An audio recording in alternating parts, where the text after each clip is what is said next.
We're on. Welcome, Tiffany. Thanks, Ben. Thanks so much for having me. You are welcome. I'm keen to dive in and learn more about your story. Fantastic.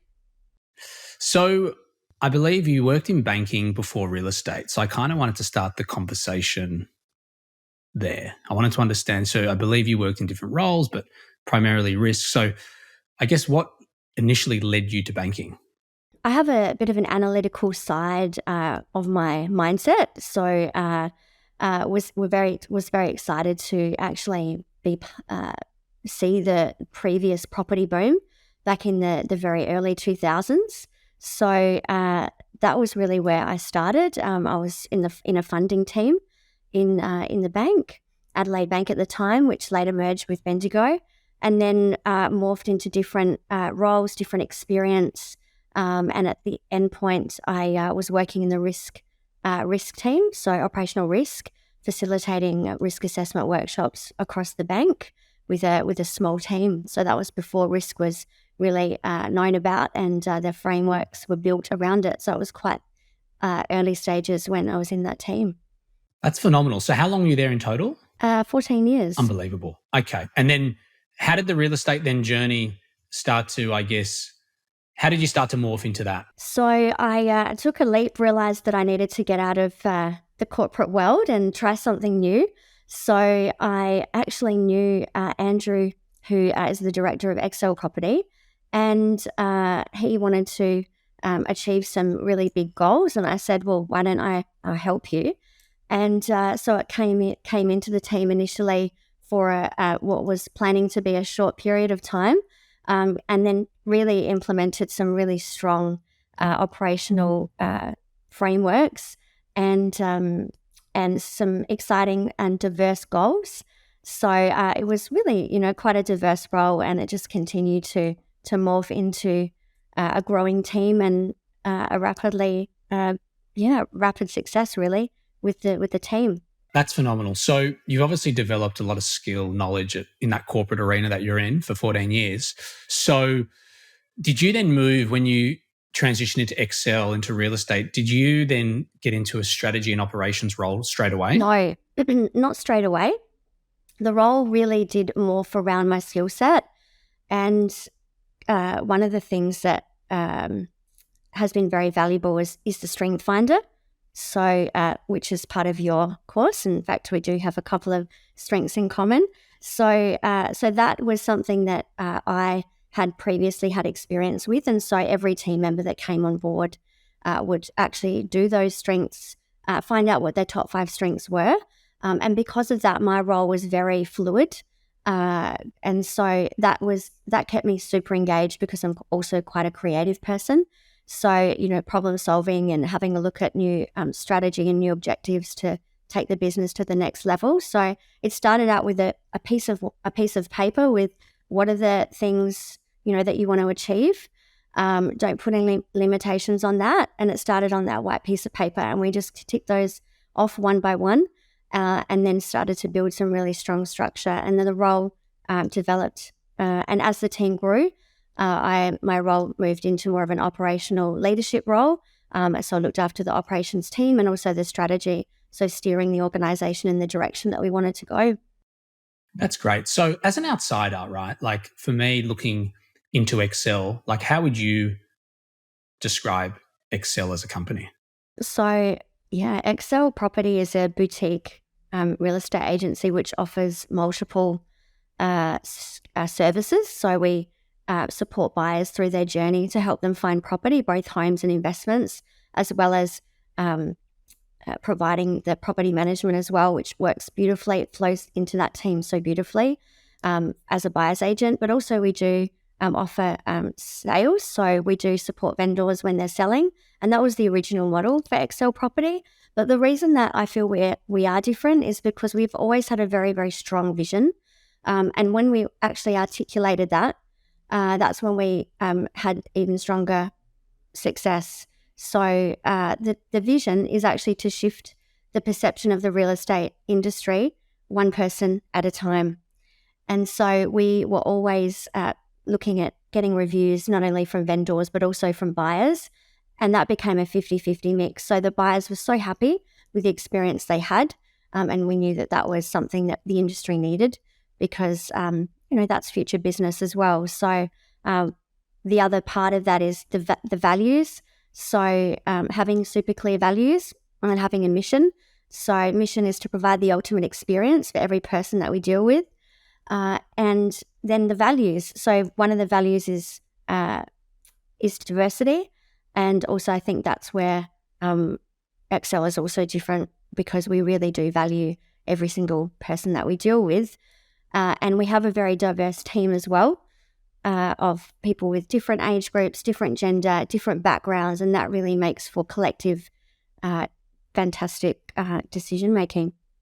I love it. And so when you said earlier about one person at a time, in terms of, I guess, seemed like maybe shifting perspective, is that because the company XSell is doing representing both buyers and sellers? Not necessarily, because the buyer's advocacy has been more of a new division in the company. But that vision to shift the perception comes from, and I think we've probably all had possibly a negative experience in our real estate journey as individuals from time to time. So just wanting to truly shift that so that we're not compared. Buyers agents and real estate agents, we're not compared to, sleazy car salespeople, and we actually are in a different category, one that's trusted and respected.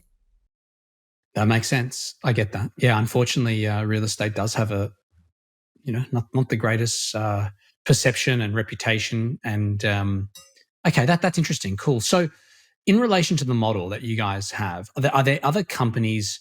I'm not very familiar with the South Australian market. I haven't been to Adelaide before, but I guess my question is, are there other companies in Adelaide offering the full suite of services that XSell is doing? Well, not really, to be honest. It's quite unique, but it does work beautifully because we have that reputation behind us and the strong values. So there may be a couple out there. But since then, there have been probably others that are now looking at this opportunity. Good. I think it's such a bit. I mean, I know we spoke a few weeks ago, and I thought it's brilliant what you guys are doing. I think if it's done correctly, which you've obviously got really good people in the team, and as you said earlier, you guys have a clear vision. I think that if executed properly, it works fantastically. And so I think you guys are obviously in a really good position to dominate. Yeah, I think so. To start crushing it. Okay, so what about you? So you said we got similar strengths on the Strengths Finder. I haven't done that exercise in a while. What are your strengths? So relator, activator, futuristic, strategic, and positivity. Yes. Well, I definitely think you would have had the strategic. Yeah. So we have that in common, and we also have futuristic, I believe, in common. I love it. That is a powerful. Was that the first time you did that specific test? No, I had some, and of course, when you grow exponentially or when you have a life experience, you do grow and your strengths change. So I did have a couple of different ones than the first time I did it, and then years later I did this again, which would have probably been close to the 2016 mark that this was done. Yeah. Yeah, it's a really profound test. It brings nice awareness. So when you finished school, like looking back, if you can remember then, like, did you ever anticipate at that stage of your life that you'd be in real estate?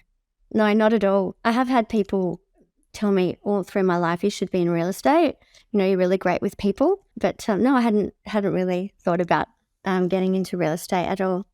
And with what you're doing now, so last year, you obviously won the award for Buyers Agent of the Year, which was through Real Estate Institute of South Australia, which is highly recognised.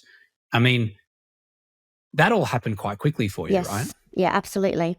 Yeah, within 2-year period, I spent considerable time in the initial 6 to 9 months just absolutely relentlessly researching and understanding the best way to systemize being a buyer's agent. and really building relationships with buyers agents in the eastern states mostly, which I've found have been, instrumental. And it's been such a collaborative, welcoming community of people, which I've absolutely loved. Yeah, it's good that it's good that you are interacting with competition. Everyone is friendly and kind of, just receptive, because it just makes life a lot easier, right? Yeah, absolutely. And you learn from each other. Everyone has different skill set, different backgrounds, and if you have a curly one, you can just pick up the phone and say, hey, have you dealt with this before? Or what would you do in this situation? Or vice versa. So that's nice. They're there to support. So what are you focusing on? Like in terms of the buyer's agent role, are you working mainly with owner occupiers, investors, a bit of both? Yeah, so at the moment, it hasn't niched in quite yet. I have the ability to look after home buyers because of my nurturing style and just my attention to detail, but also investors because of the analytical background. So at the moment, it's almost a 50-50 split, which is great. So I'm sure that it will morph into one direction at some point. But at the moment, I just really want to serve those that need the help. Yeah, nice. So did you expect that you would enjoy the role so much? Like, was it something that you thought you would really like before you kind of dived in, or is it kind of exceeded your expectation?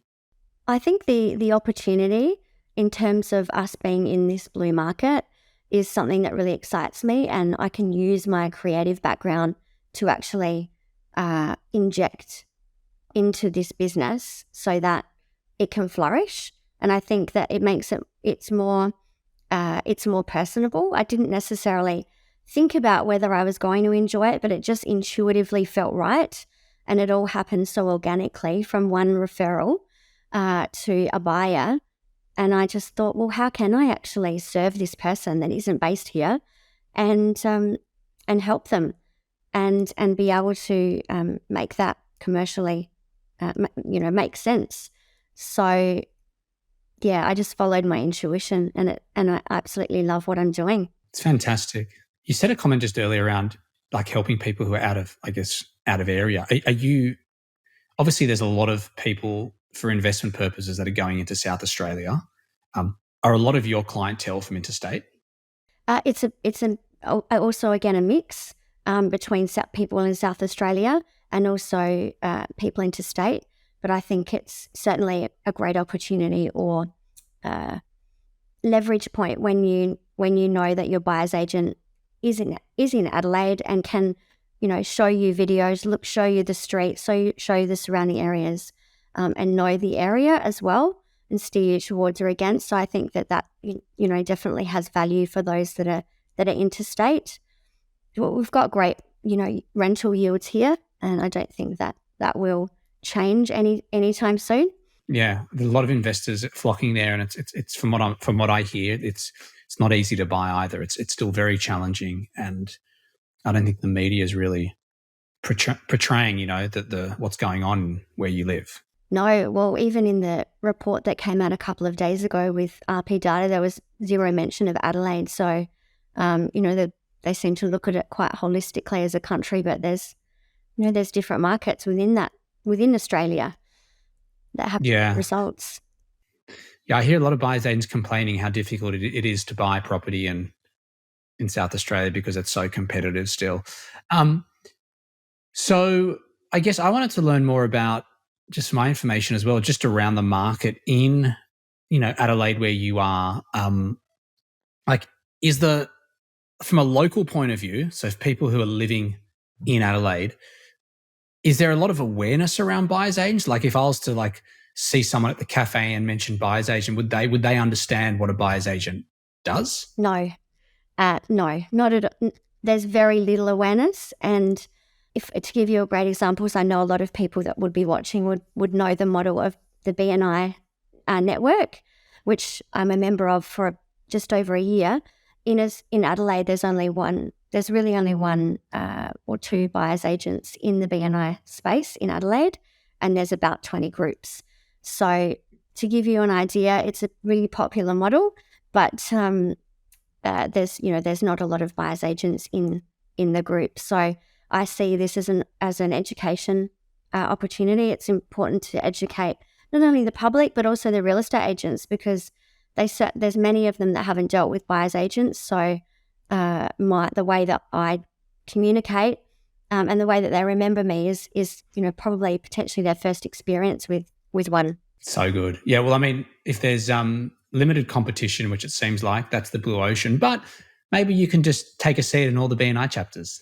Well, that's right. Just visit, which is what I do. I visit quite a lot. Good. That's fantastic. So do you see that, do you feel like buyers agents are going to grow at a rapid rate in where you are, or do you think it's going to be quite slow?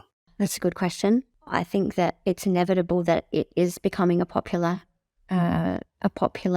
career path for many people, and something different for people. It fits a certain skill set. Yeah. Have you seen any real estate agents that are jumping from sell side or moving to the buy side? I've had a couple contact me. Yeah. A couple that are receiving my blast emails when I've got a new brief. Well, you seem to be doing really well. And they ask me all about it. I said, why are you asking me this? I'm thinking of changing to be a buyer's agent. Oh, okay, great. So I do get a few people chatting to me about it. We have. Could be some good recruitment for your company. Yes. Yeah. When I got into the buyer's agent space in 2009, I always anticipated that there was going to be an influx of new buyer's agents early on coming from the sell side. But it never happened. And I was always gobsmacked. I was kind of like, because there's such a small percentage of real estate agents that do well. There's such a large percentage which actually are doing it really tough. And so I always thought those people who were finding it challenging, that had good product knowledge, that knew how to work buyers, that really enjoyed real estate, wanted to stay within the industry, I always thought naturally they would just, transition into becoming a buyer's agent. But it never happened. And it's slowly happening across other cities in Australia that I'm seeing, but slowly. But it'll be interesting to see how that plays out over time. Yeah, absolutely. I guess potentially one of the things that's very different is that there's an obvious structure and methodology if you come into a sales team, but perhaps not so much, or there could be a belief that there isn't as much in the buyer's advocacy space because it's so new. I guess even if you look at the idea of customer relationship management tool, CRM, any CRM, there's so many in the sales space, but there's only very few in the buyer's agent space. That's true. And I never worked as a selling agent, but I started to learn a lot about it when I became a buyer's agent. And I always thought their prospecting was quite limited. Let's say you're working within, let's say 3 postcodes. As a selling agent, you are limited to the dwellings in those 3 postcodes. However many homes there are in those 3 postcodes, that's how you can really prospect. But as a buyer's agent, you can be operating in, Adelaide like you are now, and your buyer could come from Sydney. They could come from Canberra. They can come from anywhere. And so I always felt like the prospecting for buyer's agents was so much more broad and diverse. Yes. And I think real estate agents probably don't quite understand that. Yeah, that's probably true. Potentially. Yeah. Who knows? So are you within XSell, just so I understand and the audience does, are you the sole buyer's agent there at the moment? I am. And I also have a new team member that's come in. So Wilbur, he's also part of the program. So that's been fantastic. But obviously, looking to expand for the right team. Love it. Oh yeah, Wilbur. He's in BAI. Yeah. So, what do you actually love most about the role? If you were to really look at end to end what a buyer's agent does from all aspects, which part do you love the most? Being relationships is one aspect. Being able to, just valuing people, and actually expressing that, having a discovery session and really understanding, getting past the tip of the iceberg and getting right down to find out, what is the driving force behind, why do they want to buy? And yesterday I had a new client come on who, they've just moved to Victoria. Their son's realised he wanted to stay in Adelaide, so that they need to buy something ASAP. So I'm negotiating today on a property for them, but that'll just be so rewarding to be able to find them something so quickly so that their son can have peace of mind that he has somewhere to live. Just being able to understand why for people. If I didn't ask those questions, I wouldn't have understood the urgency around their need to buy, and just get them set up and running as quickly as possible. So but also relationships, being able to connect with people. I love connecting with and meeting new referral partners and building those relationships. Mortgage brokers, accountants, financial planners. That's also very enjoyable.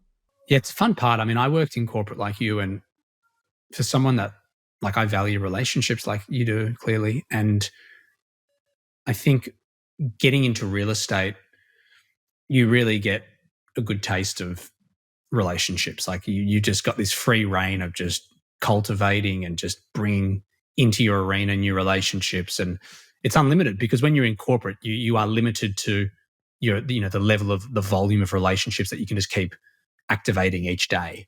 But in real estate, it's quite amazing. Hey, like you can turn the tap on as hard as you want in terms of how hard you want to go with just meeting new people, right? Absolutely. I tend to do these 90-day bursts with with meeting new people and attending different sessions and networking, and then have a small break in between, because it can, you meet people, you need to keep in touch with them, and you need to find a way to build and grow those relationships and find out which ones are going to be sustainable over the long term. But it's really great when you get a call from a real estate agent that you know their team. You might have gone to an awards night with them, and last year I had a call from one agent, and he had a referral for me, and that's fantastic, because I think that speaks volumes for the results. And also, this particular client that he referred me has a house that they want to sell, but they need to find a place first before he can sell that. So he's realised that working together will also really strategically support his business as well. So that's really great as well.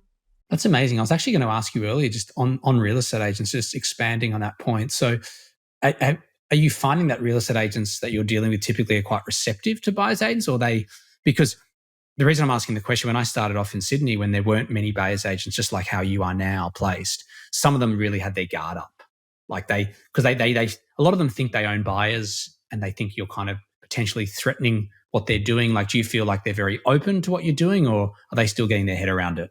Oh, I think that it does vary. But I think the way I approach the situation, I think it's the way you approach it gives you the outcome you're looking for. You need to be warm, you need to be friendly. And if your energy is if your energy is bigger, then if your energy is positive and it's going to be bigger than another type of energy, then you'll have influence on the situation. And sometimes, someone can't be, tends to have a better attitude towards you if you're more warm and more friendly. But then once you deal with someone, whether or not you bought the property, once you deal with them, thank them for their time, and just communicate well, they'll remember you. And then the next time you come into contact, the situation will be more favourable to do business together. But I have found some outstanding agents that I've worked with. In particular, one last year, I asked him if I could put a sticker on the sign, obviously get permission, my Just Bought sticker, and he said, "Oh, I'm so sorry, there's no sign." I said, "Oh, that's okay, I've got another sign, we'll just hold it." He'll just hold it out the front when we take the photo. And he said, "Oh, look, leave it with me, I'll see if I can get a sign put up." I said, "No, don't worry, it's absolutely okay." So I just had this outstanding experience with him, which I thought was amazing. Sometimes it's one extreme to the other, but I think, it's just the way you approach it, really. And just be okay with the fact that they might not have dealt with a buyer's agent before. So it's up to you to know that you need to educate them in some way if they haven't had that experience. And we're all on the same side. We all want the best results for our clients. Yeah, so true. Real estate, it's a bit of a circus, but you're right. Like, you got to treat each situation differently, and also have that compassion that some real estate agents, they just might not understand or have much awareness around buyers agents. And so, yeah, that's cool. Well, I've enjoyed this conversation. I'm not surprised that you're doing so well in such a short amount of time. Like, you seem like you got a really, really solid value system. You seem like you genuinely care around providing an extraordinary service. And in the short time that we've spent together today, I can really feel that. And I think that's the most important stuff in real estate. Like, most people don't get that right. That's why, like, Australia typically, I feel like, doesn't have good customer service. And you can feel that when you go to some Asian countries. You can really see the level of service. And I think if you show up and provide a really good service and you genuinely care about it, it takes you far. And you've obviously got a lot of other good skill sets that you bring to the table. So well done. Congratulations. Thank you. Thanks, Ben. I appreciate it. Hence why you obviously took out that award last year. So well done on that. So where can people find you if they want to just learn more or understand what you're up to? So head over to my LinkedIn, Tiffany Browne, or our website is xsellproperty.com.au, spelled XSELL, property.com.au, or my Instagram. Come and connect with me there, tiffany.c.browne with an E on the end. Tiffany, I've had fun, and I hope you, and I'm sure you will crush 2023. Thank you so much for your time, Ben. It has been an absolute pleasure. Thanks, Tiffany. Bye. Thanks. Bye.